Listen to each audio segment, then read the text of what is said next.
Alright, if you pay attention to my channel in any way, shape, or form, you know that I mainly only make football content. If I make basketball content, it's mainly NBA, but here we are, making my March Madness predictions. I want to do this every year on the channel.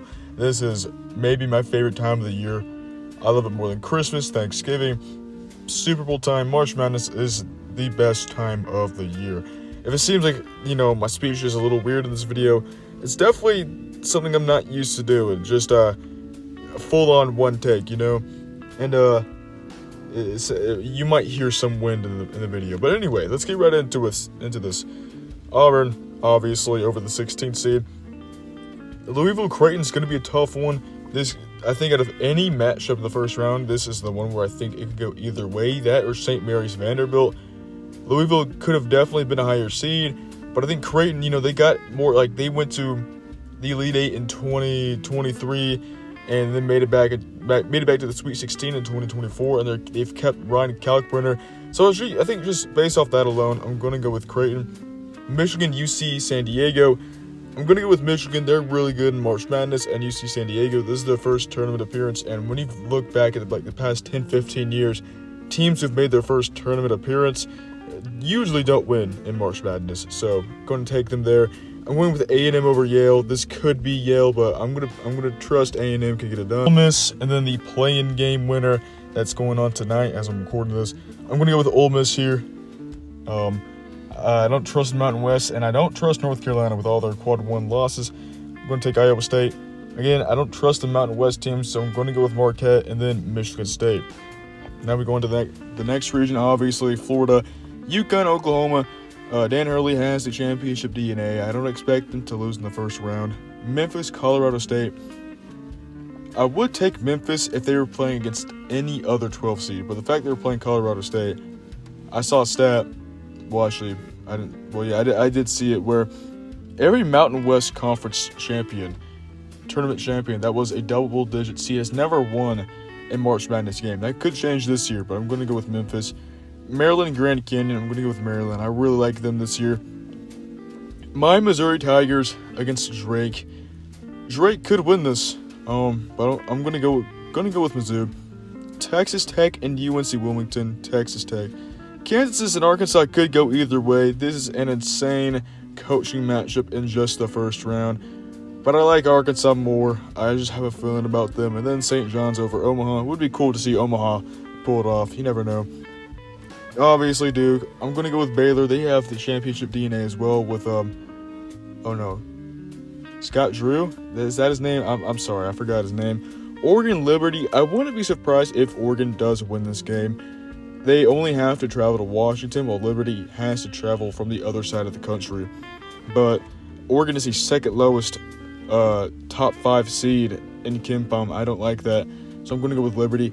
And then, I'm going to have Arizona take down Akron. Now, these could flop. It could be Oregon versus Akron. I don't know, but that's what I'm going to go with. BYU VCU. I can never trust BYU in the tournament, especially what they did to me last year. I had BYU in the Elite Eight last year, and they completely screwed me over. And I don't know if y'all hear the birds in the background. My audio might be completely messed up in this video. I have no idea. Wisconsin, another team, especially over the last few tournaments, that I just can't really trust, but I'm going to go with them. St. Mary's Vanderbilt, again, this is a really tough matchup. Could be Vanderbilt, but I'm going to say St. Mary's right here, and then I'm going to have Alabama winning. And then our last region, Houston, obviously, Gonzaga. I would love to see Georgia win, but Gonzaga, again, they have the tournament DNA in them. And McNeese, Clemson. McNeese is a very popular upset pick, but I'm going to go with Clemson. High Points and another team, I have a weird feeling about could pull off the upset, but ever since the tournament expanded to 64 teams, the reigning runner-up has never lost in the first round. I'm going to say that streak continues. You never know. High Point could pull off the upset. We know Purdue in the past is very prone to upsets, but I'm going to go with Purdue right here. Illinois against Texas Xavier. I'm going to go with the play-in team right here. Illinois could win. Kentucky, Troy. I don't see Kentucky losing in the first round again. I love UCLA in the tournament. Especially against Mountain West team. And then to end it off, we have Tennessee over Wofford. That ends the first round. We now go to the round of 32. I'm going to have Auburn taking this one. Michigan, A&M. I'm going to have A&M taking this one. I could see Michigan winning. Michigan could even be playing Yale in this, but I'm going to go with A&M. Ole Miss, Iowa State. This could shock some people. I'm going to go with Ole Miss. You got Chris Beard at head coach. You know that he's good when it comes to the tournament time. And what was I going to say? I don't know, but I like Ole Miss here. And then I can't trust Marquette in the tournament either. I'm going to go with Michigan State. All right, this might be a very, very casual take. I'm going to go with UConn over Florida. Everyone is hyping up Florida like crazy right now. But I have a weird gut feeling that Florida isn't going to go far. That take could completely backfire on me. But I have a weird feeling about it. I don't think Florida is going to go too far in the tournament. I'm going to go with UConn. Again, Memphis, I don't really like them. I like Maryland. I'm going to have Maryland going on. I'd love to pick Mizzou right here, but I'm going to go with Texas Tech. And then here's another upset. I have Arkansas taking down St. John's. Look, I know they have Rick Pitino. I know this is their first year back in like 25 years. But they are very bad offensively. And, I don't like that. Not only that, but then in Michigan State started the season unranked, and they are both 2 seeds. And you look back at history, none of them, no 2 seed or 1 seed that started the season unranked, made the Final Four.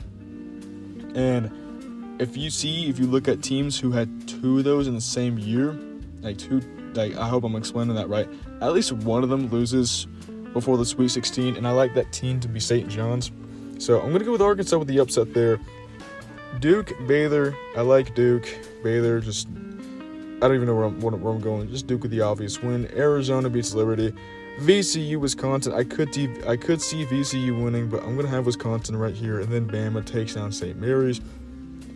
Houston, Gonzaga. This could go either way, but I'm going to go with Houston. I feel like Houston is going to be a little bit of a popular upset pick, but when you have a team this is their 3rd straight year at being a 1 seed. I know they made the Final Four in 2021, but 2 straight Sweet 16 losses as a 1 seed, they're definitely going to be more fired up. And Kelvin Sampson is a good head coach. I just don't see them losing early, especially. Clemson, Purdue, I think this game could go either way, but I'm going to go with Purdue. And then I'm going to have the play-in game winner, upset Kentucky right here, and then I'm going to have Tennessee winning. Again, another team, I'm stuttering a lot. Another team similar to Houston where they are so good every year, but they just can never get it done. And, they fall along that line with Houston. Auburn and then A&M, I'm going to go with Auburn here. And then Ole Miss, Michigan State, I'm going to go with Michigan State. And then this is the region of upsets. Arkansas and UConn I have moving on. I sound like such a casual here. But, again, just a weird gut feeling about it. Duke and Arizona, this is going to be a very good game. But I'm going to have Duke winning. I don't know if y'all hear that wind, but it's getting crazy. But I have Duke winning. That's going to be a very good game, though. Wisconsin, Bama. I have Bama winning that one. And then Houston, Purdue. Again, I don't see Houston losing in the Sweet 16 again. And then I have Tennessee winning. So, here's our Elite 8. We have 3 1-2 matchups and then a random 8-10. I'm going to go with Auburn beating Michigan State. UConn, Arkansas. This is going to sound so crazy. I have Arkansas in the Final Four. I don't know what the update is on, I'm going to say this wrong, Adeo. I don't know what the update is on him, but I know Coach Calipari has struggled in the tournament in the last few years, but maybe he gets it back. Maybe he gets his swagger back, as he said it. I don't know, but they do have a lot of talent, and when it comes to Cinderella teams in March, they always have a lot of talent, or they're hot, or they have a noticeable name, and I feel like Arkansas fits all 3 of those categories. They might not be hot per se, but I feel like, you get what I'm trying to say, though. I think they fit a lot of those categories, and Arkansas is my Cinderella team this year. Duke and Bama, I like Duke over Bama. And then Houston, Tennessee, I feel like a lot of people are underrated if this matchup actually happens. These are 2 very, very thirsty and hungry teams who have built themselves a really good basketball program.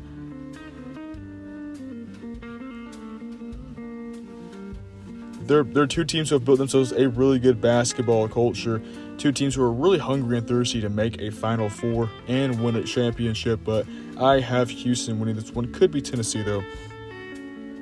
And then Auburn, Arkansas. I'm going to have Auburn beating Arkansas. This is where Arkansas' Cinderella run ends. And then we're going to have Duke beating Houston. I know they're in the ACC, but they are maybe the best team in basketball right now. And you see what they could do without Cooper Flagg. They are dominant. But then we have the national championship game, and I'm going to have Auburn winning.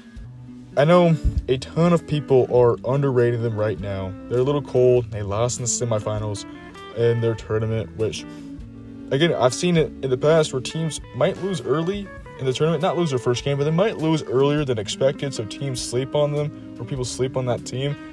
But guess what? They still go out and win it all.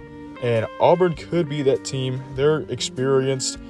And Bruce Pearl also has that championship, not championship, he has that Final Four DNA in him. Auburn's another very hungry, thirsty team. Bruce Pearl is very hungry and thirsty for that championship. And I think this is the year they get it done. So yeah, that's about it, guys. Let me know what you think. This could completely backfire on me. But let me know who y'all have in your Final Four, and that's about it. See you.